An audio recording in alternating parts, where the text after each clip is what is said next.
Right, the bodies of the 10 RMN members involved in the mid-air collision and crash in Lumut were recovered earlier today. Perak Police Chief Datuk Muhammad Yusri Hassan Basri stated that the HOM aircraft with 7 crew members on board crashed on the Lumut RMN Stadium racetrack, while the Fennec aircraft with 3 crew members crashed into the Lumut RMN Sports Complex swimming pool.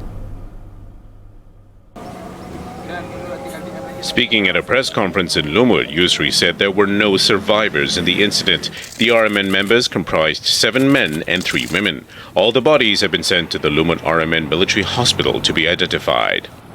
Pihak penyelamat yang diketuai oleh pihak tentera laut dan juga dengan pasukan penyelamat lain yang terdiri daripada pasukan 3RM dan juga pasukan bomba dan penyelamat sedang membuat kerja siasatan di tempat kejadian yang melibatkan 2 tempat, iaitu di stadium racetrack TNDM dan juga di kolam renang TNDM.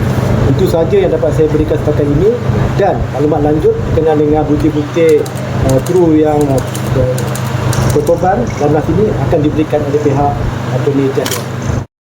All the victims' family members have been notified for identification purposes, and the bodies will later be sent to the Raja Pemaisuri Bainun Hospital in Ipoh for an autopsy.